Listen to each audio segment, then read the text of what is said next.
Good afternoon everyone. So ನಾನು ನೆನ್ನೆ ಒಂದು ವಿಡಿಯೋದಲ್ಲಿ ಇನ್ವೆಸ್ಟ್ಮೆಂಟ್ ಅನಾಲಿಸಿಸ್ ಹಾಗೂ ಪೋರ್ಟ್ಫೋಲಿಯೋ ಮ್ಯಾನೇಜ್ಮೆಂಟ್ ಬಗ್ಗೆ ನಿಮಗೆ ಒಂದು ಇಂಟ್ರೊಡಕ್ಷನ್ ಕೊಟ್ಟಿದ್ದೆ. ಇಂದು ನಾವು ಮುಂದುವರೆದ ಭಾಗದಲ್ಲಿ ರಿಸ್ಕ್ ಅಂಡ್ ರಿಟರ್ನ್ ಬಗ್ಗೆ ಒಂದು ಡಿಸ್ಕಷನ್ ಮಾಡೋಣ. ಸೊ ಇದು ಒಂದು ಸಿಲೆಬಸ್ ಬಂದು ನಿಮಗೆ ಎಸ್ಪೆಷಲಿ ಪ್ರಿಸ್ಕ್ರೈಬ್ ಮಾಡ್ತಕ್ಕಂಥದ್ದು ಫೈನಲ್ BBA ಯೂನಿವರ್ಸಿಟಿ ಆಫ್ ಮೈಸೂರಿಗೆ. ಸೊ ಅದರಲ್ಲಿ ನೆನ್ನೆ 3 ಚಾಪ್ಟರ್ನ ನಾವು ಜಸ್ಟ್ ಇಂಟ್ರೊಡಕ್ಷನ್ ಪಾರ್ಟ್ ಅನ್ನು ನಾವು ಡಿಸ್ಕಸ್ ಮಾಡಿದ್ವಿ, ಥಿಯರಿ ಪಾರ್ಟ್ ಅನ್ನು. ಇನ್ನು 4ನೇ ಚಾಪ್ಟರ್ ಮತ್ತು 5ನೇ ಚಾಪ್ಟರ್ ಬಂದು ನಿಮಗೆ problematic you can expect in the examinations. So University of Mysore prescribe ಮಾಡಿರ್ತಕ್ಕಂಥ ಒಂದು ಸಿಲೆಬಸ್ ಅಲ್ಲಿ ರಿಸ್ಕ್ ಅಂಡ್ ರಿಟರ್ನ್ ಅನ್ನೋ ಒಂದು ಚಾಪ್ಟರ್ ನಿಮಗೆ 4ನೇ ಚಾಪ್ಟರ್ ಇದೆ, ಹಾಗೂ ಪೋರ್ಟ್ಫೋಲಿಯೋ ಥಿಯರಿ ಅನ್ನೋ ಒಂದು ಚಾಪ್ಟರ್ 5ನೇ ಚಾಪ್ಟರ್ ಇದೆ. ಇವೆರಡು ಚಾಪ್ಟರ್ ನಲ್ಲಿ ನೀವು ನಂಬರ್ ಆಫ್ ಪ್ರಾಬ್ಲಮ್ಸ್ ನ ಎಕ್ಸ್ಪೆಕ್ಟ್ ಮಾಡಬಹುದು. ಸೊ ಇಂದು ನಾವು ರಿಸ್ಕ್ ಅಂಡ್ ರಿಟರ್ನ್ ಬಗ್ಗೆ ಒಂದು ಡಿಸ್ಕಷನ್ ನ ಮಾಡೋಣ. So let us begin with the returns. So risk ಆದ್ಮೇಲೆ ಹೋಗೋಣ. ಸೊ ಫಸ್ಟ್ ರಿಟರ್ನ್ ಅಂದ್ರೆ ಏನಂತ ತಿಳ್ಕೊಳ್ಳೋಣ. ಓಕೆ,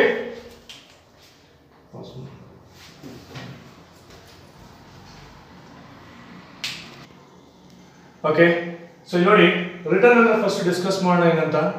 ಸೊ ನಿಮಗೆ ಗೊತ್ತಿರೋ ಹಾಗೆ ರಿಟರ್ನ್ ಅಂತ ಹೇಳ್ತೀವಿ. ಸೊ ಏನ್ ರಿಟರ್ನ್ ಅಂತ ಹೇಳಿದ್ರೆ, so suppose if you invest in something you need to get back something. So ಇಲ್ಲಿ as per the finance term ನಾವು ಹೇಳಬೇಕು ಅಂತ ಹೇಳಿದ್ರೆ, ರಿಟರ್ನ್ ಅಂತ ಹೇಳಿದ್ರೆ return is the primary motivating force that drives investments. ನಿಮಗೆ ಅಟ್ರಾಕ್ಟ್ ಮಾಡಬೇಕು. ಸೊ ನೀವು ಅಟ್ರಾಕ್ಟ್ ಮಾಡಬೇಕು ಅಂತ ಹೇಳಿದ್ರೆ ನೀವೇನ್ ಮಾಡಬೇಕಾಗುತ್ತೆ. ಸೊ ಫಾರ್ ಎಕ್ಸಾಂಪಲ್ ನೋಡಿ, ಕಂಪನೀಸ್ ಎಲ್ಲ ಏನ್ ಮಾಡ್ತಾರೆ, ಒಂದು ಡ್ರೆಸ್ಸಸ್ ನ ಅಟ್ರಾಕ್ಟ್ ಮಾಡ್ಲಿಕ್ಕೆ ಡ್ರೆಸ್ಸಸ್ ನ ಒಂದು ಅಡ್ವರ್ಟೈಸ್ಮೆಂಟ್ ಮುಖಾಂತರ ಅಥವಾ ಒಂದು ಶೋಕಾಸ್ ಮುಖಾಂತರ ನಿಮ್ಗೆ ಏನ್ ಮಾಡ್ತಾರೆ, ಒಂದು ಅಟ್ರಾಕ್ಷನ್ಸ್ ನ ಮಾಡ್ತಾರೆ. ಅದೇ ರೀತಿ ಕೂಡ ಇನ್ವೆಸ್ಟ್ಮೆಂಟ್ ಅಂತ ಬಂದಾಗ ಕಂಪನಿ ಚೆನ್ನಾಗಿ ಪರ್ಫಾರ್ಮೆನ್ಸ್ ಮಾಡ್ತಾ ಇದೆ, ಡಿವಿಡೆಂಡ್ ಚೆನ್ನಾಗಿ ಕೊಡ್ತಾ ಇದೆ ಅಂತ ಹೇಳಿದ್ರೆ ಅದನ್ನೇ ನಾವು ಮೋಟಿವೇಟಿಂಗ್ ಫ್ಯಾಕ್ಟರ್ ಅಂತ ಹೇಳ್ತೀವಿ. And it represents the reward for understanding investment. So it's a reward. So ನೀವು ಏನಾದರೂ ಒಂದು ಇನ್ವೆಸ್ಟ್ಮೆಂಟ್ ಮಾಡಿದ್ರೆ ಇನ್ ರಿಟರ್ನ್ ನಿಮ್ಗೆ ಏನಾದ್ರು ಒಂದು ಅಮೌಂಟ್ ಸಿಗುತ್ತೆ ಅನ್ನೋ ಒಂದು ಉದ್ದೇಶದಿಂದ ರಿಟರ್ನ್ ಬಗ್ಗೆ ನಾವು ಇಲ್ಲಿ ತಿಳ್ಕೊಬೇಕಾಗ್ತದೆ. ರಿಟರ್ನ್ ಅಂತ ಬಂದಾಗ there are 2 types of returns. One is current return and capital return. So current return ಅಂತ ಹೇಳ್ತೀವಿ. ಸೊ ಕರೆಂಟ್ ರಿಟರ್ನ್ ಅಂತ ಹೇಳಿದ್ರೆ ಫಾರ್ ಎಕ್ಸಾಂಪಲ್ ನಿಮಗೆ ಡಿವಿಡೆಂಡ್, ಏನಾದ್ರೂ ನೀವು ಕಂಪನಿಲಿ ಇನ್ವೆಸ್ಟ್ ಮಾಡಿದ್ರೆ ನಿಮಗೆ ಡಿವಿಡೆಂಡ್ ಸಿಗುತ್ತೆ, ಅಥವಾ ಕಂಪನಿಲಿ ಡಿಬೆಂಚರ್ ಮೇಲೆ ಇನ್ವೆಸ್ಟ್ ಮಾಡಿದ್ರೆ ನಿಮಗೆ ಇಂಟ್ರೆಸ್ಟ್ ಸಿಗುತ್ತೆ. ಇದನ್ನೇ ನಾವು ಏನಂತ ಹೇಳ್ತೀವಿ, ಕರೆಂಟ್ ರಿಟರ್ನ್ ಅಂತ ಹೇಳ್ತೀವಿ. Then what you mean by capital return. So capital return ಅಂತ ಹೇಳಿದ್ರೆ ಕ್ಯಾಪಿಟಲ್ ಅಪ್ರಿಸಿಯೇಷನ್ ಅಂತ ಹೇಳ್ತೀವಿ. ಕ್ಯಾಪಿಟಲ್ ಅಪ್ರಿಸಿಯೇಷನ್ ಅಂತ ಹೇಳ್ತೀವಿ. ಅಂದ್ರೆ ನೀವು 1 ಲಕ್ಷ ರೂಪಾಯಿ ಇನ್ವೆಸ್ಟ್ ಮಾಡಿದ್ದೀರಾ ಅಂತ ಹೇಳಿದ್ರೆ ಅದು 1 ವರ್ಷ ಆದ್ಮೇಲೆ 1 ಲಕ್ಷ ಬಂದು ನಿಮಗೆ 1,10,000 ರೂಪಾಯಿ ಆಗಿರುತ್ತೆ. ಅದನ್ನ ಕ್ಯಾಪಿಟಲ್ ಅಪ್ರಿಸಿಯೇಷನ್ ಅಂತ ಹೇಳ್ತೀವಿ. ಡಿವಿಡೆಂಡ್ ಅಂತ ಹೇಳಿದ್ರೆ ನೀವು ಏನ್ 1 ಲಕ್ಷ ಇನ್ವೆಸ್ಟ್ ಮಾಡಿದ್ದೀರಾ ಆ 1 ಲಕ್ಷಕ್ಕೆ ನಿಮಗೆ 2,000, 3,000 3 ತಿಂಗಳಿಗೋ 4 ತಿಂಗಳಿಗೋ ನಿಮಗೆ ರಿಟರ್ನ್ಸ್ ಅನ್ನ ಕೊಡ್ತಾರೆ. That is returns. ಅದನ್ನ ನಾವು ಕರೆಂಟ್ ರಿಟರ್ನ್ ಅಂತ ಹೇಳ್ತೀವಿ. ಆದ್ರೆ ಕ್ಯಾಪಿಟಲ್ ಅಪ್ರಿಸಿಯೇಷನ್ ಆಗೋದನ್ನ ನಾವು ಏನಂತ ಹೇಳ್ತೀವಿ, ಕ್ಯಾಪಿಟಲ್ ರಿಟರ್ನ್ ಅಂತ ಹೇಳ್ತೀವಿ. ಇಲ್ಲಿ ನಾವು ಸಮ್ ಕ್ಯಾಲ್ಕುಲೇಷನ್ಸ್ ನ ಮಾಡಬೇಕಾಗುತ್ತೆ. ಯಾವ್ಯಾವ್ದು ಅಂತ ಹೇಳಿದ್ರೆ, ಒಂದು ಟೋಟಲ್ ರಿಟರ್ನ್ ಅಂತ ಹೇಳ್ತೀವಿ. ಟೋಟಲ್ ರಿಟರ್ನ್ ಮಾಡ್ಲಿಕ್ಕೆ ಫಾರ್ಮುಲಾ ಬಂದು P1 - P0 plus income. Income ಅಂದ್ರೆ ನೋಡಿ, ನಿಮ್ಮ ಕರೆಂಟ್ ರಿಟರ್ನ್ ಏನಿರುತ್ತೆ ಅದನ್ನೇ ನಾವು ಇನ್ಕಮ್ ಅಂತ ಹೇಳ್ತೀವಿ, ಡಿವೈಡೆಡ್ ಬೈ P0 ಇಂಟು 100 ಅಂತ ಹೇಳ್ತೀವಿ. ಸೊ P1 ಅಂದ್ರೆ ಎಂಡಿಂಗ್ ಪ್ರೈಸ್ ಅಂಡ್ P0 ಅಂತ ಹೇಳಿದ್ರೆ ಬಿಗಿನಿಂಗ್ ಪ್ರೈಸ್ ಅಂತ ಹೇಳ್ತೀವಿ. ಅದೇ ರೀತಿ ಆವರೇಜ್ ರಿಟರ್ನ್ ಅನ್ನು ಇಲ್ಲಿ ಕ್ಯಾಲ್ಕುಲೇಷನ್ಸ್ ಬರುತ್ತೆ. ಆವರೇಜ್ ರಿಟರ್ನ್ ಫಾರ್ಮುಲಾ ಏನಿಲ್ಲ, just summation of RI returns divided by number of items ಅಂತ ಹೇಳ್ತೀವಿ. ಸೊ ಇದ್ರ ಮೇಲೆ ಒಂದೆರಡು ಪ್ರಾಬ್ಲಮ್ ಅನ್ನ ಮಾಡೋಣ. ಇದ್ರ ಮೇಲೆ ಒಂದೆರಡು ಪ್ರಾಬ್ಲಮ್ ಅನ್ನ ಇದ್ರ ಮೇಲೆ ಒಂದೆರಡು ಪ್ರಾಬ್ಲಮ್ ಅನ್ನ ಮಾಡೋಣ. ಓಕೆ, ಸೊ ನೋಡಿ, ಸೊ ನಾನು ಈಗ ತಾನೇ ಟೋಟಲ್ ರಿಟರ್ನ್ ಹಾಗೂ ಆವರೇಜ್ ರಿಟರ್ನ್ ಬಗ್ಗೆ ನಿಮಗೆ ಫಾರ್ಮುಲಾನ ತೋರಿಸ್ತೆ. ಈ ರೀತಿ ನಿಮಗೆ ಪ್ರಾಬ್ಲಮ್ ಅಲ್ಲಿ ಕೇಳುವಂತ ಚಾನ್ಸಸ್ ಇರುತ್ತೆ. ಏನಪ್ಪಾ ಅಂತ ಹೇಳಿದ್ರೆ, following are the price and other details of 3 stocks calculate the total return ಅಂತ ಹೇಳ್ತೀವಿ. ಸೊ ಇಲ್ಲಿ ಯಾವುದೋ ಒಂದು 3 ಸ್ಟಾಕ್ ಅಂದ್ರೆ ಏನ್ ಸೆಕ್ಯೂರಿಟೀಸ್ ಅಂದ್ರೆ ಶೇರ್ಸ್, ಯಾವುದೋ ಒಂದು company A, company company B, company C, what ever it may be. ನೀವು 5-6 ಕಂಪನಿದಾರು ಕೊಡಬಹುದು. ಸೊ ಯಾವ ರೀತಿನಾದ್ರು ಕೊಡಬಹುದು. I have just taken 3 companies example. Okay, so ಇಲ್ಲಿ ಬಿಗಿನಿಂಗ್ ಪ್ರೈಸ್ ಕೊಟ್ಟಿದ್ದೇನೆ, ಎಂಡಿಂಗ್ ಪ್ರೈಸ್ ಕೊಟ್ಟಿದ್ದೇನೆ, ಹಾಗೂ ಮಧ್ಯ ಡಿವಿಡೆಂಡ್ ಕೂಡ ಕೊಟ್ಟಿದ್ದೇನೆ. ಸೊ ಇದನ್ನ ಉಪಯೋಗಿಸಿಕೊಂಡು ನಾವು ಟೋಟಲ್ ರಿಟರ್ನ್ ಎಷ್ಟು ಬಂದಿದೆ ಅಂತ ನಾವು ಕ್ಯಾಲ್ಕುಲೇಷನ್ಸ್ ನ ಮಾಡಬೇಕಾಗುತ್ತೆ. ಸೊ ಟೋಟಲ್ ರಿಟರ್ನ್ ಗೆ ಫಾರ್ಮುಲಾ ನಾನು ಈಗ ತಾನೇ ಕೊಟ್ಟಿದ್ದೆ. ಸೊ ನೀವು ಬರ್ಕೊಂಡಿದ್ರೆ ನೋಡ್ಕೊಳ್ಳಿ. ಟೋಟಲ್ ರಿಟರ್ನ್ ಅಂದ್ರೆ ಏನು,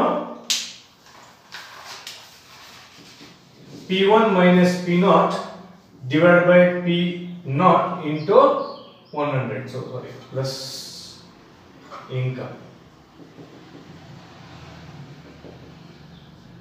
Okay, so formula ನೋಡಿ P1 minus P0 plus income divided by P0 whole thing into 100. So ಎಲ್ಲ ಏನು ಇಲ್ಲಿ ಆನ್ಸರ್ ಬರುತ್ತೆ ಅದನ್ನ ನೀವು 100 ಇಂದ ಮಲ್ಟಿಪ್ಲೈ ಮಾಡಿದ್ರೆ ಪರ್ಸೆಂಟೇಜ್ ಎಷ್ಟು ಅಂತ ಗೊತ್ತಾಗ್ತದೆ. ಈಗ ನಾವು ಒಂದೊಂದೇ ಕಂಪನಿಯನ್ನ ಮಾಡ್ತಾ ಬರೋಣ. So let us take for example company A.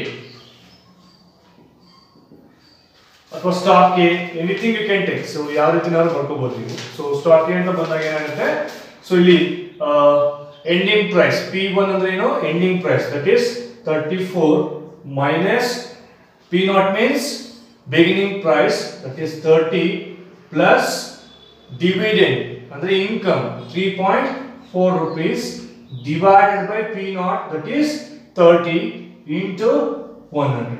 So ಇದನ್ನ ನೀವು ಕ್ಯಾಲ್ಕುಲೇಟ್ ಮಾಡಿದ್ರೆ ನಿಮಗೆ the answer will be 24.66% ಬರುತ್ತೆ.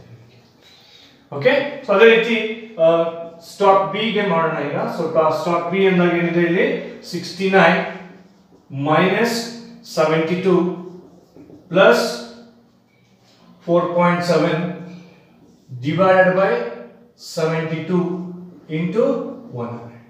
ಸೊ ಇದನ್ನ ಓವರ್ ಆಲ್ ನೀವು ಕ್ಯಾಲ್ಕುಲೇಷನ್ಸ್ ಮಾಡಿದಾಗ ನಿಮಗೆ ಆನ್ಸರ್ ಬಂದು 2.36% ಬರುತ್ತೆ. ಓಕೆ, ಅಂಡ್ ಕಂಪನಿ ಸಿ ಅಂತ ಬಂದಾಗ ಅಥವಾ ಸ್ಟಾಕ್ ಸಿ ಅಂತ ಬಂದಾಗ ನೀವು again do the same thing, that is 146 minus 140 plus 4.8 divided by 140 into 100. So ಇಲ್ಲಿ ನಿಮಗೆ ಆನ್ಸರ್ ಬಂದು 7.39% ಬರುತ್ತೆ. ಸೊ ನೀವು ಜಸ್ಟ್ ಕ್ಯಾಲ್ಕುಲೇಷನ್ಸ್ ಪಾರ್ಟ್ ನ ನೀವು ಮಾಡ್ತಾ ಬನ್ನಿ. Next start. ಓಕೆ, ಸೊ ಇಂದಿನ ಒಂದು ಎಕ್ಸಾಂಪಲ್ ನಲ್ಲಿ ನಾವು ಟೋಟಲ್ ರಿಟರ್ನ್ ಯಾವ ರೀತಿ ಕ್ಯಾಲ್ಕುಲೇಟ್ ಮಾಡೋದು ಅಂತ ನೋಡಿದ್ವಿ. ಸೊ ಈ ಒಂದು ಎಕ್ಸಾಂಪಲ್ ಅಲ್ಲಿ ಆವರೇಜ್ ರಿಟರ್ನ್ ಯಾವ ರೀತಿ ಕ್ಯಾಲ್ಕುಲೇಷನ್ಸ್ ಮಾಡೋದು ಅಂತ ನೋಡೋಣ. ಸೊ ಆವರೇಜ್ ರಿಟರ್ನ್ ಅಂತ ಕೊಟ್ಟಾಗ ಜಸ್ಟ್ ನಿಮಗೆ ಇಯರ್ ಮತ್ತೆ ಪರ್ಸೆಂಟೇಜ್ ರಿಟರ್ನ್ ಅನ್ನ ಕೊಟ್ಟಿರ್ತಾನೆ. ಸೊ ಜಸ್ಟ್ ಏನಿಲ್ಲ, ಆವರೇಜ್ ರಿಟರ್ನ್ ಅಂತ ಹೇಳಿದ್ರೆ ನೀವು ಫಾರ್ಮುಲಾ ಆಲ್ರೆಡಿ ಬರ್ಕೊಂಡಿದ್ದೀರಾ, that is R bar is equal to summation of I is equal to 1 n, that is Ri divided by n. ಅಂದ್ರೆ ಟೋಟಲ್ ಆಫ್ ಏನ್ ಟೋಟಲ್ ಇದೆ divided by number of years ಅಥವಾ number of items ಅಂತ ನಾವು ಹೇಳ್ತೀವಿ. So ಇಲ್ಲಿ ನೀವು total ಮಾಡಿದಾಗ ಎಷ್ಟು ಬರುತ್ತೆ ನಿಮಗೆ 48 ಬರುತ್ತೆ, that is 19 plus 14 plus 22 minus 12 plus 5 ಮಾಡಿದ್ರೆ ನಿಮಗೆ ಟೋಟಲ್ ಬಂದು 48 ಬರುತ್ತೆ. So just 48 divided by number of items ಎಷ್ಟು 5. So the answer will be 9.6%. So ಈ ರೀತಿಯಾಗಿ ಆವರೇಜ್ ರಿಟರ್ನ್ ಅನ್ನು ನೀವು ಕ್ಯಾಲ್ಕುಲೇಷನ್ಸ್ ಮಾಡಬಹುದು. ಓಕೆ, ಸೊ ಇಂದಿನ ಎಕ್ಸಾಂಪಲ್ ಅಲ್ಲಿ ನಾವು ಆವರೇಜ್ ರಿಟರ್ನ್ ಯಾವ ರೀತಿ ಕ್ಯಾಲ್ಕುಲೇಟ್ ಮಾಡೋದು ಅಂತ ನೋಡಿದ್ವಿ, ಟೋಟಲ್ ರಿಟರ್ನ್ ಯಾವ ರೀತಿ ಕ್ಯಾಲ್ಕುಲೇಟ್ ಮಾಡೋದು ಅಂತ ನೋಡಿದ್ವಿ. ಸೊ ಮುಂದೆ ಹೋದಾಗ ನಮಗೆ ಎಕ್ಸ್ಪೆಕ್ಟೆಡ್ ರಿಟರ್ನ್ ಅಂತ ಒಂದು ಬರುತ್ತೆ. ಅದನ್ನ expected E of E R ಅಂತ ನಾವು ಹೇಳ್ತೀವಿ ಅಥವಾ ಎಕ್ಸ್ ಬಾರ್ ಅಂತ ನಾವು ಹೇಳ್ತೀವಿ. ನೀವು ಸ್ಟ್ಯಾಟಿಸ್ಟಿಕ್ಸ್ ಅಲ್ಲಿ ಎಕ್ಸ್ ಬಾರ್ ಅಂತ ಹೇಳಿದ್ರೆ ನೀವೇನ್ ಮಾಡ್ತೀರಾ, ಅರ್ಥಮೆಟಿಕ್ ಮೀನ್ ಅನ್ಕೊಂಡ್ಬಿಡ್ತೀರಾ. ಸೊ ಇಲ್ಲಿ ಬೇಕಾದ್ರೆ ನೀವು ಸೊ ಅದು ಯೂಸ್ ಮಾಡಿದ್ರು ಮಾಡ್ಬೋದು ಅಥವಾ ಆರ್ ಬಾರ್ ಅಂತ ನಾವು ಯೂಸ್ ಮಾಡ್ಬೋದು, ಆರ್ ಬಾರ್ ಅಂತ ನಾವು ಯೂಸ್ ಮಾಡಿ. ಸೊ ಯಾವ್ದು ಈಸಿ ಅನ್ಸುತ್ತೆ ನೀವು ಅದನ್ನ ಫಾರ್ಮುಲಾದಲ್ಲಿ ತಗೊಳ್ಳಿ. ಸೊ ಇಲ್ಲಿ ಎಕ್ಸ್ ಬಾರ್ ಅಥವಾ ಆರ್ ಬಾರ್ ಎಕ್ಸ್ಪೆಕ್ಟೆಡ್ ರಿಟರ್ನ್ ಅಂತ ಹೇಳಿದ್ರೆ it's the sum of the product of each outcome. Sum of the product, SUM, sum of the product ಅಂತ ಹೇಳಿದ್ರೆ ಟೋಟಲ್ ಆಗಿ ಎಷ್ಟು ರಿಟರ್ನ್ಸ್ ಬರುತ್ತೆ ಅಂತ.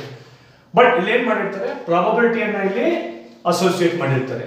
ಅದಕ್ಕೆ ನಾವು ಇಲ್ಲಿ ಎಕ್ಸ್ಪೆಕ್ಟೆಡ್ ರಿಟರ್ನ್ಸ್ ಅಂತ ಹೇಳ್ತೀವಿ. ಸೊ ನೀವು ಪ್ರಾಬಬಿಲಿಟಿ ಎಲ್ಲ ನೀವು ಸ್ಟ್ಯಾಟಿಸ್ಟಿಕ್ಸ್ ನೋಡಿರ್ತೀರ, ಏನ್ ಪ್ರಾಬಬಿಲಿಟಿ ಅಂದ್ರೆ ಏನು, ಡಿಸ್ಟ್ರಿಬ್ಯೂಷನ್ಸ್ ಅಂದ್ರೆ ಏನು ಎಲ್ಲ ನೋಡಿರ್ತೀರ. ಅಂದ್ರೆ you are expecting something. Okay, so ಇಷ್ಟು ಎಕ್ಸ್ಪೆಕ್ಟ್ ಬರಬಹುದು, ಇಷ್ಟು ಪರ್ಸೆಂಟ್ ಬರಬಹುದು ಅಂತ ನೀವೇನ್ ಮಾಡ್ತೀರಾ, ಎಕ್ಸ್ಪೆಕ್ಟ್ ಮಾಡ್ತೀರಾ ಒಂದೊಂದು ಸ್ಟಾಕ್ ಅಲ್ಲಿ. ಅಷ್ಟು ಸ್ಟಾಕ್ ಅನ್ನು ಕಂಬೈನ್ ಮಾಡಿದಾಗ ಅದು ಸಮ್ ಆಗುತ್ತೆ. ಸೊ ಆ ಸಮ್ ಅನ್ನ ನಾವೇನಂತ ಹೇಳ್ತೀವಿ, ಎಕ್ಸ್ಪೆಕ್ಟೆಡ್ ರಿಟರ್ನ್ ಅಂತ ಹೇಳ್ತೀವಿ. ಇದ್ರ ಮೇಲೆ ಒಂದೆರಡು ಪ್ರಾಬ್ಲಮ್ ಅನ್ನ ನಾವು ಮಾಡೋಣ. ಓಕೆ, ಸೊ ಈ ಒಂದು ಪ್ರಾಬ್ಲಮ್ ನ ನೋಡೋಣ ಈಗ. ಸೊ ಇದು ಪ್ರಾಬ್ಲಮ್ ಏನಿದೆ, calculate expected return for the following ಅಂತ. ಸೊ ಇನ್ಫಾರ್ಮೇಶನ್ ಏನ್ ಕೊಟ್ಟಿದ್ದಾನೆ, ಎಕನಾಮಿಕ್ ಕಂಡೀಷನ್ಸ್ ಕೊಟ್ಟಿದ್ದಾನೆ, ರೇಟ್ ಆಫ್ ರಿಟರ್ನ್ ಕೊಟ್ಟಿದ್ದಾನೆ, ಪ್ರಾಬಬಿಲಿಟಿ ಕೊಟ್ಟಿದ್ದಾನೆ. ಸೊ ಇದನ್ನೇ ಯೂಸ್ ಮಾಡ್ಕೊಂಡು ಯಾವ ರೀತಿ ನಾವು ಎಕ್ಸ್ಪೆಕ್ಟೆಡ್ ರಿಟರ್ನ್ ಕ್ಯಾಲ್ಕುಲೇಟ್ ಮಾಡೋದು ನೋಡೋಣ. ಸೊ ಆಲ್ರೆಡಿ ನಾನು ಹೇಳಿದಾಗೆ, ಸೊ ಇದ್ರ ಬಗ್ಗೆ ತಲೆ ಕೆಡಿಸ್ಕೊಬೇಡಿ. ಗ್ರೋತ್ ಎಕ್ಸ್ಪಾನ್ಷನ್ ಅಂದ್ರೆ ಇವಾಗ ಅಟ್ ಪ್ರೆಸೆಂಟ್ ಏನಾಗಿದೆ, ಡಿಕ್ಲೈನ್ ಆಗ್ತಾ ಇದೆ. ಯಾವುದೇ ರೀತಿಯಾದಂಥ ಈ COVID-19 ಆಗಿರೋದ್ರಿಂದ ಯಾವುದೇ ಪ್ರೊಡಕ್ಷನ್ ಕಂಪ್ನಿ ರನ್ ಆಗ್ತಾ ಇಲ್ಲ, ಪ್ರೊಡಕ್ಷನ್ ಇಲ್ಲ, ಏನೂ ಇಲ್ಲ. ಸೊ ಅಂಥ ಟೈಮಲ್ಲಿ ಏನಾಗುತ್ತೆ, ನಿಮ್ಮ ಒಂದು ಶೇರ್ ಪ್ರೈಸ್ ಕಡಿಮೆ ಆಗ್ತಾ ಬರುತ್ತೆ. ಸೊ ಚಾನ್ಸಸ್ ಜಾಸ್ತಿ ಇರುತ್ತೆ. ಸೊ ಅಂಥದನ್ನ ನಾವು ಎಕನಾಮಿಕ್ ಕಂಡೀಷನ್ಸ್ ಅಂತ ಹೇಳ್ತೀವಿ. ಓಕೆ. ಸೊ ಇಲ್ಲಿ ರಿಟರ್ನ್ಸ್ ಇದೆ, ಇಲ್ಲಿ ಪ್ರಾಬಬಿಲಿಟಿ ಟೋಟಲ್ ಮಾಡಿದಾಗ ಎಷ್ಟು ಬರಬೇಕು 1 ಬರಬೇಕು. ಸೊ ಇದನ್ನ ಯೂಸ್ ಮಾಡ್ಕೊಂಡು ಈಗ ಪ್ರಾಬ್ಲಮ್ ಅನ್ನ ಸಾಲ್ವ್ ಮಾಡೋಣ. ಸೊ ನಿಮಗೆ ಗೊತ್ತಿದ್ದಾಗೆ ಎಕ್ಸ್ಪೆಕ್ಟೆಡ್ ರಿಟರ್ನ್ ಅಂತ ಹೇಳಿದ್ರೆ ಫಾರ್ಮುಲಾ ಏನಾಗುತ್ತೆ, R1 into P1 plus R2 into P2 Rn into Pn. Okay. So ಈಗ ಅಪ್ಲೈ ಮಾಡೋಣ. ಸೊ ಮೊದಲನೇ ನೋಡಿ ರೇಟ್ ಆಫ್ ರಿಟರ್ನ್ ಎಷ್ಟು 18.5 into 0.25 plus 10.5 into 0.25 plus 1.0 into 0.25 plus minus 6.0 into 0.25. So ಈ ಲಾಸ್ಟ್ ಒಂದು ನೀವು ಮೈನಸ್ ಮಾಡ್ಕೋಬೇಕು. ಓಕೆ. ಸೊ ಅದು ಮೈನಸ್ ಇರೋದ್ರಿಂದ ಮೈನಸ್ ಮಾಡ್ಕೊಳ್ಳಿ. ನಿಮಗೆ ಓವರ್ ಆಲ್ ಆನ್ಸರ್ ಬಂದು ಕ್ಯಾಲ್ಕುಲೇಷನ್ಸ್ ಪಾರ್ಟನ್ನು ನೀವೇ ಮಾಡ್ಕೊಳ್ಳಿ ದಯವಿಟ್ಟು. ಸೊ ಇಲ್ಲಿ ಟೈಮ್ ವೇಸ್ಟ್ ಮಾಡೋದು ಬೇಡ. ಸೊ ಆನ್ಸರ್ ಬಂದು ನಿಮಗೆ 0.06 ಅಥವಾ 6% ಬರುತ್ತೆ. ಇದನ್ನ ನಾವು ಎಕ್ಸ್ಪೆಕ್ಟೆಡ್ ರಿಟರ್ನ್ಸ್ ಅಂತ ಹೇಳ್ತೀವಿ. ಓಕೆ. ಸೊ ಇಂದಿನ ಒಂದು ಸಂಚಿಕೆ ಅಥವಾ ಇಂದಿನ ಒಂದು ಪ್ರಾಬ್ಲಮ್ಸ್ ಅನ್ನು ನಾವು ಎಕ್ಸ್ಪೆಕ್ಟೆಡ್ ರಿಟರ್ನ್ ಬಗ್ಗೆ ನಾವು ನೋಡಿದ್ವಿ ಹಾಗೂ ರಿಟರ್ನ್ಸ್ ಬಗ್ಗೆ ನಾವು ತಿಳ್ಕೊಂಡ್ವಿ. ಮುಂದೆ ಹೋಗ್ತಾ ನಾವೇನ್ ಮಾಡೋಣ, ರಿಸ್ಕ್ ಬಗ್ಗೆ ತಿಳ್ಕೊಳ್ಳೋಣ. ಏನಪ್ಪ ರಿಸ್ಕ್ ಅಂತ ಹೇಳಿದ್ರೆ, risk is A situation in which future outcomes together with their associate probability as known or known. ಅಂದ್ರೆ ನಿಮ್ಮ ಒಂದು ರಿಸ್ಕ್ ಎಷ್ಟು, ರಿಸ್ಕ್ ಫ್ಯಾಕ್ಟರ್ ಎಷ್ಟಿದೆ. ಸಪೋಸ್ ನೀವು ಇನ್ಫೋಸಿಸ್ ಕಂಪನಿಯಲ್ಲಿ ಇನ್ವೆಸ್ಟ್ ಮಾಡ್ತಿದ್ದೀರಾ ಅಂತ ಹೇಳಿದ್ರೆ ನಿಮಗೆ ರಿಸ್ಕ್ ಫ್ಯಾಕ್ಟರ್ ಎಷ್ಟಿದೆ. ರಿಸ್ಕ್ ಫ್ಯಾಕ್ಟರ್ ಯಾವ ರೀತಿ ನೋಡ್ತೀರಾ, ಬೇಸ್ಡ್ ಆನ್ ಸಮ್ ಕ್ರೈಟೀರಿಯಾಸ್. ನೀವು ಒಂದು ಎಕನಾಮಿಕ್ ಫ್ಯಾಕ್ಟರ್ ಅಥವಾ ಟೆಕ್ನಾಲಜಿಕಲ್ ಫ್ಯಾಕ್ಟರ್ಸ್, ಆ ಫ್ಯಾಕ್ಟರ್ಸ್ ನೀವು first chapter, second chapter, third chapter ಅಲ್ಲಿ ಡಿಸ್ಕಸ್ ಮಾಡಿರ್ತೀರಾ. ಅಲ್ಲಿ ಯಾವ ರೀತಿ ಫ್ಲಕ್ಚುಯೇಷನ್ ಆಗುತ್ತೆ, ಯಾವ ರೀತಿ ರಿಸ್ಕ್ ಅಸೋಸಿಯೇಟ್ ಆಗುತ್ತೆ ಅಂತ ನೀವು ಅಲ್ಲಿ ತಿಳ್ಕೊಂಡಿರ್ತೀರಾ. ಅದನ್ನ ಸ್ವಲ್ಪ ರೀಕ್ಯಾಪ್ ಮಾಡ್ಕೊಡಿ, ಅಲ್ಲಿ ನಿಮ್ಗೆ ಗೊತ್ತಾಗುತ್ತೆ. ಅದನ್ನ ನಾವೇನಂತ ಹೇಳ್ತೀವಿ, ರಿಸ್ಕ್ ಅಂತ ಹೇಳ್ತೀವಿ. ರಿಸ್ಕ್ ಅಂತ ಬಂದಾಗ ಮೊದಲನೇದಾಗಿ ಸಿಸ್ಟಮ್ಯಾಟಿಕ್ ರಿಸ್ಕ್ ಅಂತ ಬರುತ್ತೆ, ಎರಡನೇದಾಗಿ ಅನ್ಸಿಸ್ಟಮ್ಯಾಟಿಕ್ ರಿಸ್ಕ್ ಅಂತ ಹೇಳ್ತೀವಿ. ಸಿಸ್ಟಮ್ಯಾಟಿಕ್ ರಿಸ್ಕ್ ಅಂತ ಹೇಳಿದ್ರೆ external, that is not related to the company. Unsystematic risk ಅಂತ ಹೇಳಿದ್ರೆ ಇಂಟರ್ನಲ್ ರಿಸ್ಕ್ ಅಂತ ಹೇಳ್ತೀವಿ. ಅಂದ್ರೆ this unsystematic risk can be controllable, but systematic risk is not controllable because it is external. This is economic conditions, political conditions, social conditions. Right now ಏನಾಗ್ತಾ ಇದೆ, corona virus ಬಂದಿದೆ, COVID-19 ಆಗಿದೆ, lock down ಆಗಿದೆ, ಯಾವುದೇ ರೀತಿಯಾದಂತ ಒಂದು production ನಡೀತಾ ಇಲ್ಲ, ಎಕನಾಮಿಕ್ ಕಂಡೀಷನ್ ಇದೆ. This is systematic risk. Company don't have any point of controlling them. Okay. So ಇದನ್ನ ನಾವು ಸಿಸ್ಟಮ್ಯಾಟಿಕ್, ಅನ್ಸಿಸ್ಟಮ್ಯಾಟಿಕ್ ಅಂತ ಹೇಳ್ತೀವಿ. ಸಿಸ್ಟಮ್ಯಾಟಿಕ್ ಅಂತ ಬಂದಾಗ ಇಲ್ಲಿ ಕಾಂಪೊನೆಂಟ್ಸ್ ಇದೆ. ಏನೇನಪ್ಪ, ಯಾವ ರೀತಿ ರಿಸ್ಕ್ ಬರ್ಬೋದು ಅಂತ. One is market risk. ನಿಮ್ಮಲ್ಲಿ ಇರ್ತಕ್ಕಂಥ, ನೀವು ಇನ್ವೆಸ್ಟ್ ಮಾಡಿರ್ತಕ್ಕಂಥ ಕಂಪನಿ ಪ್ರೈಸಸ್ ಕಡಿಮೆ ಆಗ್ಬೋದು, ಆ ಕಂಪನಿ ಚೆನ್ನಾಗಿ ಪರ್ಫಾರ್ಮೆನ್ಸ್ ಮಾಡದೇ ಇರ್ಬೋದು. ಇವತ್ತೊಂದು ದಿವಸ ಲಾಕ್ ಡೌನ್ ಆಗಿದೆ, ಪ್ರೊಡಕ್ಷನ್ ನಡೀತಾ ಇಲ್ಲ, ಮುಂದೆ ಏನಾಗುತ್ತೆ ಅಂತ ಗೊತ್ತಿಲ್ಲ, market risk. Interest rate risk ಅಂತ ಹೇಳ್ತೀವಿ. ಇಂಟ್ರೆಸ್ಟ್ ರೇಟ್ ಸಿಕ್ಕು RBI ಪ್ರತಿ ಸಲ ಇಂಟ್ರೆಸ್ಟ್ ರೇಟ್ ಅನ್ನ ಫ್ಲಕ್ಚುಯೇಟ್ ಒಂದು ಚೇಂಜಸ್ ಅನ್ನ ಮಾಡ್ತಾ ಇರ್ತಾರೆ. ಸೊ RBI ಚೇಂಜಸ್ ಮಾಡಿದಾಗ ಆಬ್ವಿಯಸ್ಲಿ ಅದು it will affect the banks and it will affect the final to the companies. So ಕಂಪನಿಗೆ ಎಫೆಕ್ಟ್ ಆದಾಗ ನಿಮಗೆ ಅದು ನಿಮ್ಮ ಒಂದು ಇನ್ವೆಸ್ಟ್ಮೆಂಟ್ ಇರೋದು ಎಫೆಕ್ಟ್ ಆಗ್ತದೆ. And purchasing power risk. ಏನು ಇನ್ಫ್ಲೇಷನ್ ಡಿಫ್ಲೇಷನ್ ಅಂತ ಹೇಳ್ತೀವಿ. ಇನ್ಫ್ಲೇಷನ್ ಅಂದ್ರೆ ಏನು, increasing in the prices of the asset and decrease in the value of the asset. ಅದೇ ರೀತಿ ಡಿಫ್ಲೇಷನ್ ಅಂದ್ರೆ ಏನಾಗುತ್ತೆ, ವ್ಯಾಲ್ಯೂ ಆಫ್ ದಿ ಪ್ರೈಸಸ್ ಏನಾಗುತ್ತೆ, ಕಡಿಮೆ ಆಗ್ತದೆ. ಈ ರೀತಿ ಎಕನಾಮಿಕ್ ಕಂಡೀಷನ್ಸ್ ಪರ್ಚೇಸಿಂಗ್ ಪವರ್ಗೆ ನಿಮಗೆ ಎಫೆಕ್ಟ್ ಆಗ್ತದೆ. ಅದನ್ನ ನಾವು ಕಾಂಪೊನೆಂಟ್ಸ್ ಆಫ್ ಸಿಸ್ಟಮ್ಯಾಟಿಕ್ ರಿಸ್ಕ್ ಅಂತ ಹೇಳ್ತೀವಿ.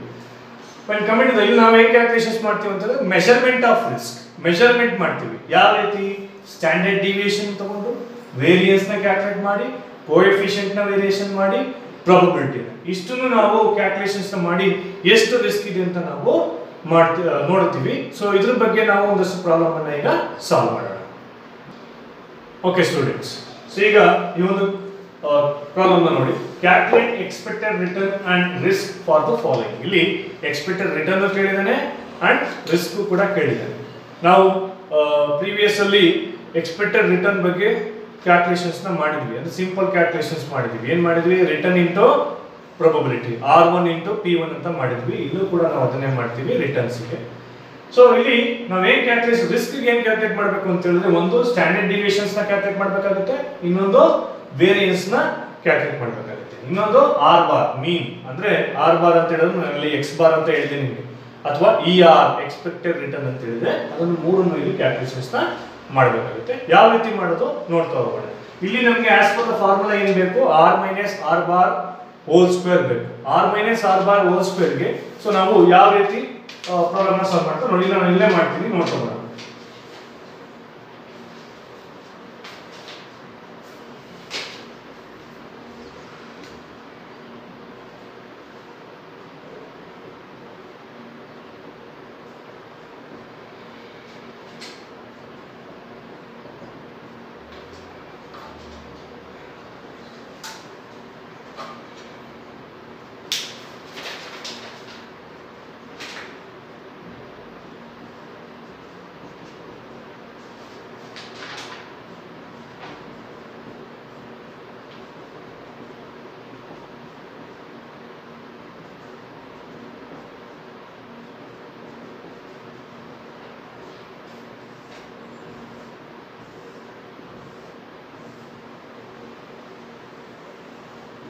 ಓಕೆ ಸ್ಟೂಡೆಂಟ್ಸ್, ಇಲ್ಲಿ ನೋಡಿ ನಾವು ಫಾರ್ಮುಲಾ ಏನು ಬೇಕು ಅದನ್ನ ಈಗ ಇಂಗ್ರೀಡಿಯೆಂಟ್ಸ್ ಬರ್ಕೊಂಡಿದ್ದೀವಿ. That is returns probability already ಇಲ್ಲೇ ಕೊಟ್ಟಿದ್ದಾನೆ.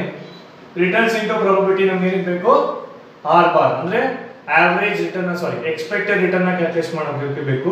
Next once you calculate this r minus r bar square ಮಾಡ್ಕೊಂಡು ಆಮೇಲೆ ಫೈನಲ್ ಆಗಿ ಪ್ರಾಬಬಿಲಿಟಿಯನ್ನ ಮಲ್ಟಿಪ್ಲೈ ಮಾಡಬೇಕಾಗುತ್ತೆ. ಓಕೆ, ಸೊ ಈಗ ರಿಟರ್ನ್ಸ್ ಬರ್ತಾ ಬರೋದು 30, 50, 60, 100. This is 0.2, 0.5, 0.2 and 0.1. Okay, so just ಏನಿಲ್ಲ first step returns into probability ಮಾಡ್ತಾ ಬರೋಣ.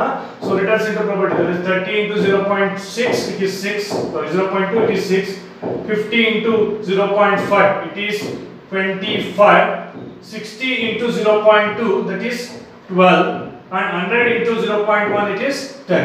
So ಈ ಟೋಟಲ್ ಏನು ಮಾಡ್ತೀರಾ, ಆ ಟೋಟಲ್ ನಾವು ಏನಂತ ಹೇಳ್ತೀವಿ, r ಬಾರ್ ಅಂತ ಹೇಳ್ತೀವಿ. ಇದನ್ನೇ ನಾವು ಎಕ್ಸ್ಪೆಕ್ಟೆಡ್ ರಿಟರ್ನ್ಸ್ ಅಂತ ನಾವು ಹೇಳ್ತೀವಿ.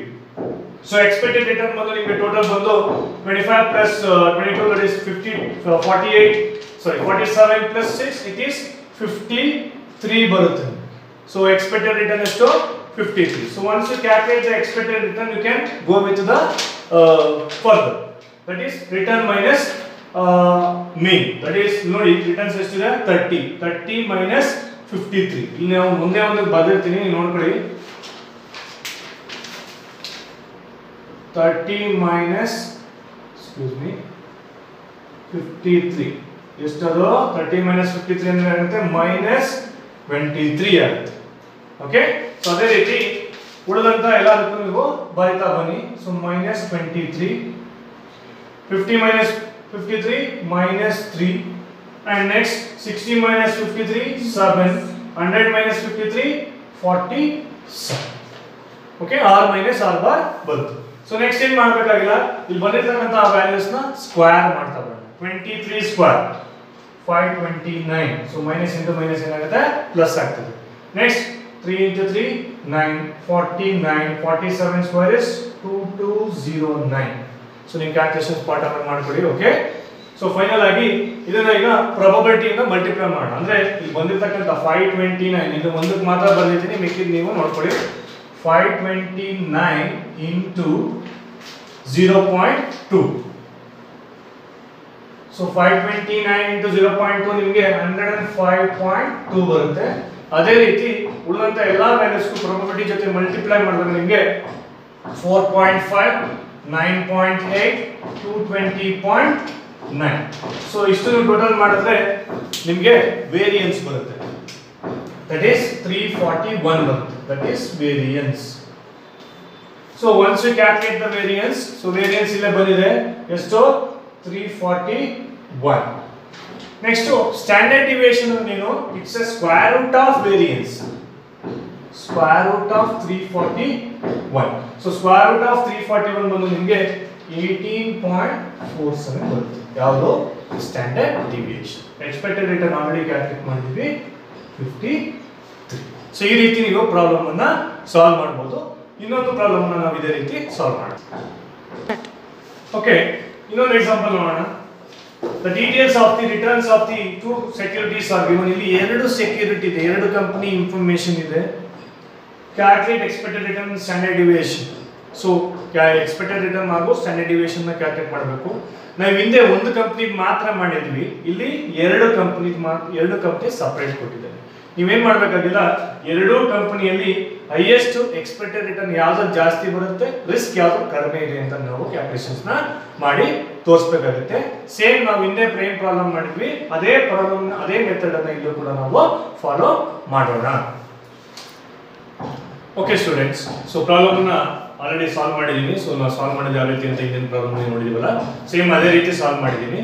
ಅಂದ್ರೆ ಇಲ್ಲಿ ಸಪರೇಟ್ ಮಾಡ್ಬೇಕಷ್ಟೇ. Company A separate, company B separate ಮಾಡಬೇಕು. ಸೊ ಈಗ ನಾವು ಒಂದು ಡಿಸಿಷನ್ಸ್ ನಾವು ಕೊಡ್ಬೇಕಾಗುತ್ತೆ, ಒಂದು ರೆಕಮೆಂಡೇಶನ್ ಕೊಡ್ಬೇಕಾಗುತ್ತೆ ಯಾವ್ದಾದ್ರು ಒಂದು ಇನ್ವೆಸ್ಟರ್ಸ್ಗೆ. ಏನೇ ರೆಕಮೆಂಡೇಶನ್ ಏನಂತ ಹೇಳಿದ್ರೆ, ಈ ಒಂದು ಕಂಪನಿ ಎ ಕಂಪನಿ ಬಿ ಅಲ್ಲಿ ಎಕ್ಸ್ಪೆಕ್ಟೆಡ್ ರಿಟರ್ನ್ ನೋಡಿದ್ರೆ ನೀವು ಎರಡೂ ಸೇಮ್ ಇದೆ, that is 8, here also it is 8. when you look at the variance ಅಂದ್ರೆ ರಿಸ್ಕ್ ಫ್ಯಾಕ್ಟರ್ ನ ನೋಡಿದಾಗ ಯಾವ್ದ್ರಲ್ಲಿ ಕಡಿಮೆ ಇದೆ, when you look at the risk factors, ನೀವು ಬಿ ನಲ್ಲಿ ನೋಡಿದ್ರೆ 4.8 ಇದೆ, ಎ ಕಂಪನಿಯಲ್ಲಿ ಎ ನಲ್ಲಿ ನೋಡಿದ್ರೆ ನಿಮ್ಗೆ ಎಷ್ಟಿದೆ 1.3 ಇದೆ. ಸೊ ಹಾಗಾಗಿ ಎರಡೂ ಕೂಡ ರಿಟರ್ನ್ ಸೇಮ್ ಇದೆ, ಆದರೂ ಕೂಡ ರಿಸ್ಕ್ ಯಾವ್ದ್ರಲ್ಲಿ ಕಡಿಮೆ ಇದೆ, company A. So it is preferable to invest your money in company A. ಈ ರೀತಿ ಒಂದು ಸಜೆಷನ್ಸ್ ನ ನೀವು ಇನ್ವೆಸ್ಟರ್ಸ್ ಗೆ ಕೊಡಬಹುದು. ಸೊ ಈ ರೀತಿ ಸಜೆಷನ್ ಕೊಡ್ಲಿಕ್ಕೆ ನಾವೇನ್ ಮಾಡ್ತೀವಿ, ಎಕ್ಸ್ಪೆಕ್ಟೆಡ್ ರಿಟರ್ನ್ ಹಾಗೂ ರಿಸ್ಕ್ ಅನ್ನ ಕ್ಯಾಲ್ಕುಲೇಟ್ ಮಾಡ್ತೀವಿ. ಸೊ ಈ ಒಂದು ಇಂದಿನ ಸಂಚಿಕೆ ನಿಮಗೆ ಇಷ್ಟ ಆಗಿದೆ ಅಂತ ಬಯಸ್ತೀನಿ. ಸೊ ಇದನ್ನ ನನ್ನ ಒಂದು ಚಾನೆಲ್ ಅನ್ನ ಲೈಕ್ ಮಾಡಿ, ಸಬ್ಸ್ಕ್ರೈಬ್ ಮಾಡಿ ಹಾಗೂ ಶೇರ್ ಮಾಡಿ, ಹಾಗೂ ಇದು ಉಳಿದಂತಹ ಸ್ಟೂಡೆಂಟ್ಸ್ ಗಳಿಗೂ ಇದನ್ನ ಶೇರ್ ಮಾಡಿ. ಸೊ ಹಾಗಾಗಿ ನಿಮಗೆ ಇದು ತುಂಬಾ ಹೆಲ್ಪ್ ಆಗುತ್ತೆ ಅಂತ ನಾನು ಭಾವಿಸ್ತೀನಿ. Thank you.